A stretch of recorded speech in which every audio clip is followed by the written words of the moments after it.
What's up? You checking out the frequent flyer, and I finally got out here with this chair CX-23. And so it was a few things I had to do to set this thing up. I had to bind it for the first time. When you're binding it for the first bind, you have to do something special to get this thing to bind to the transmitter. So you have to hold down this home button while hitting the power button, and then this goes into a searching for RF mode. And so once it's in searching for RF mode, then you're supposed to turn on the CX-23, and you have to hold down this power button on the battery for about 4 to 6 seconds, I think, and that powers it on. And then the aircraft automatically binds to the transmitter after that. And so that's what you have to do with the first bind. And then after that, you can just turn it on the normal way. You just turn on the aircraft by holding down the button 4 to 6 seconds, and then you power on the transmitter and it automatically binds up. As far as the frequency, I think every time that you turn it on, it changes frequencies, because they said it says in the book that that's the way that you switch channels. You have to turn it off each time. Each time you power it on, it goes to a different frequency, and then when you turn on the monitor here, it just automatically searches and finds the frequency that the CX-23 is on. Also, there's a way to calibrate the accelerometer. So in order to do that, while the aircraft is powered on and it's binded to the transmitter, you hold down throttle to the bottom, I think, and then you just move the other stick left and right until the rear lights start to flash, and I think they flash until the accelerometer is done leveling. You have to have it on the level surface as well. And so the only other thing is you have to do a calibration of the compass when you first turn it on. Well, it's recommended that you do it every time that you power it on before you fly. And so you do that by holding the mode button down while you're turning it on, and then on the screen it should tell you to rotate it, and then the rear lights start to flash rapidly, and so you rotate it this way, and then after they stop flashing rapidly, they start flashing slowly, and then that's letting you know that you're supposed to turn it this way and rotate it on this axis. And so I think that's what we're going to have to do. When I first powered up, I already binded it to the transmitter for the first time. I did that indoors. And so let's get started. Never actually did it before, so this is going to be the first time that I actually fly this thing. So let's go with it. Turn on the transmitter.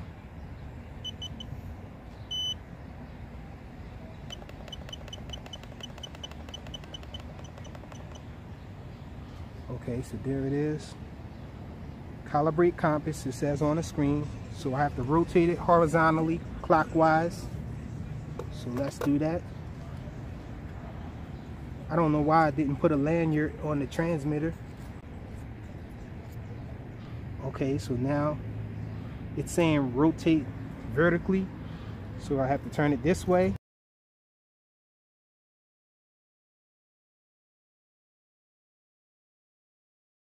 Okay, so now it should be ready.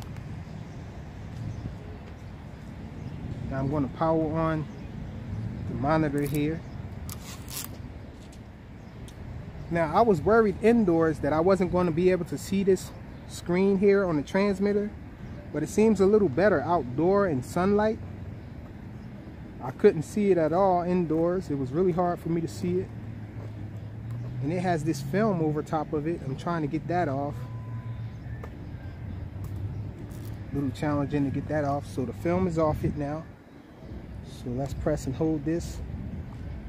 Search for the channel.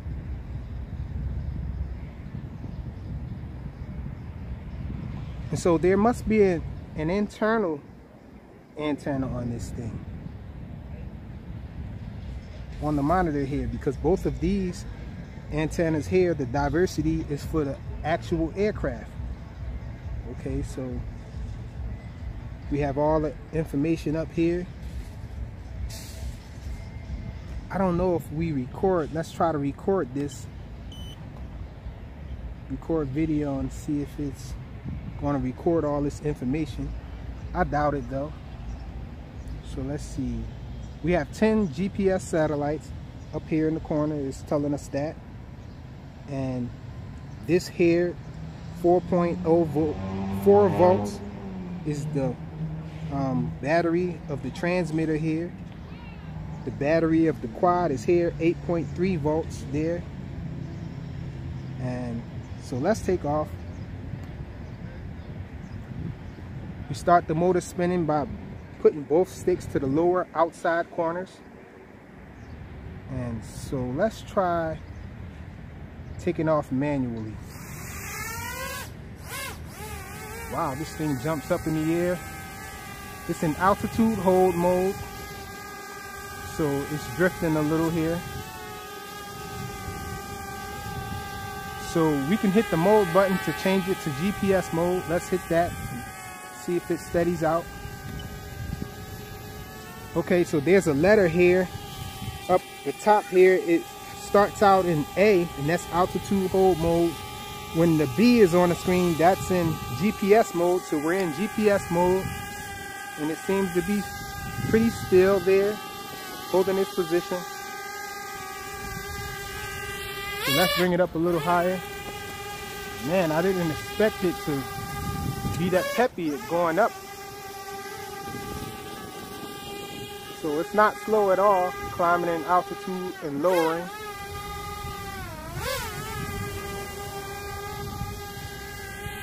So I think it's recording. I don't see anything indicating that it's recording aside from this red light here. So I guess that's the indicator to let you know that it's recording. And the feed looks pretty nice. Let's take it up.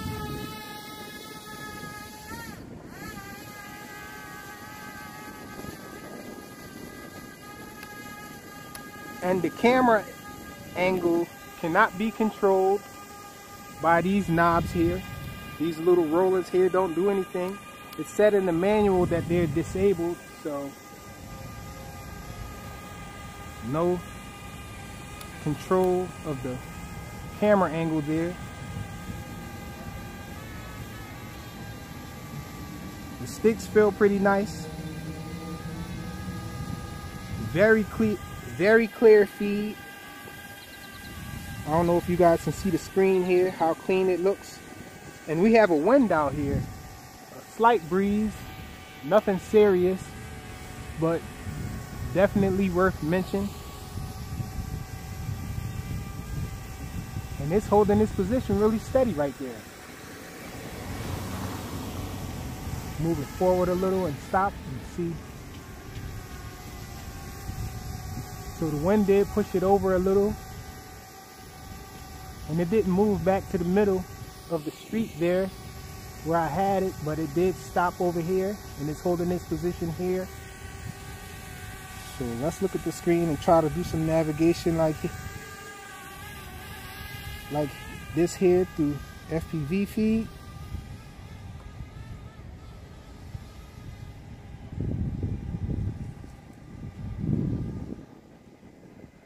Very clear FPV feed. I must say that this monitor is working really well as far as reception is concerned. Let's take it up a little higher. That way we don't get this thing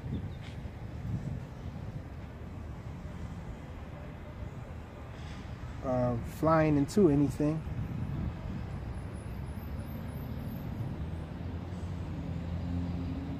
Doing a pan. Let me take it up a little higher and let's do a slower pan.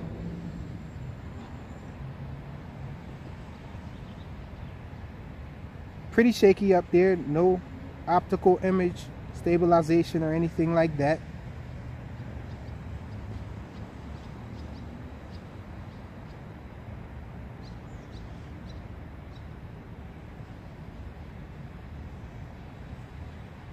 So there I am there.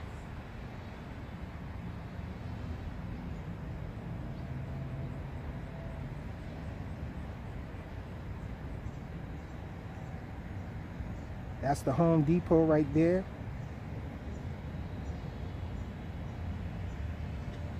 Oh, actually, I don't think we're recording anything because I don't have a card in there. Duh. So there's no card in here, so this thing definitely is not recording. I forgot to stick my card in there, but we are looking at the screen here. Hopefully you guys can see that. Getting a little bit of breakup now. Okay, it's clear now. Now it's up there. I'm thinking about hitting the return to home. I don't know if the home position was recorded. It should have been. We had 10 satellites before I took it up in the air. So let's try the return to home feature. I'm going to hold down this home button here and see what happens. So that should have activated it. It spun around really quick as looking at this screen here, and it's flying back.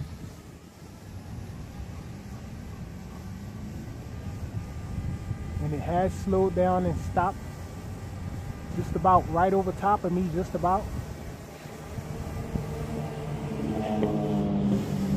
I don't know if I can control it while it's coming down here or if I can override that, but it looks like it's landing pretty close to where I took off from.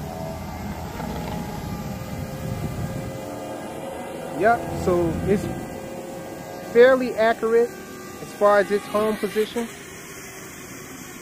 Let's see if it turns off on its own. And it definitely slowed down, but it didn't. Oh, it did shut off. So pretty awesome there. Let's try the auto takeoff. We're going to hit this button here to take off. We have to hold it. And the takeoff was pretty nice there. I saw another review of this, and that guy was saying that it wasn't a good idea to take off with the auto takeoff button there because it was a little sketchy. It was sliding forward and all that, but this one didn't seem that bad. It just took off normally. And the battery seems like it's draining pretty fast. I don't know if you guys can see that, but there's only 2 dots lit on the battery indicator there, indicating 2 bars, I guess. And now it just dropped down to 1. Wow. So I hit the stop button on the video record there just in case it was recording. Pretty sure I didn't put a card in there though. And let's hit the auto land button and see what that does. So it should come down and land.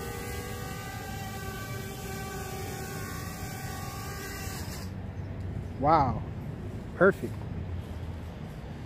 And so this thing seems pretty awesome so far, and the battery indicator went back up to 2 bars and everything seemed to be spot on. I don't know if you guys were able to see the camera, the video quality of this monitor here. It looks really nice. Hopefully you guys can see it here as I'm waving it around and pointing it in different directions. It is getting dark out here. The sun is starting to set. Hopefully you guys can see it. Let's walk up to this sign here.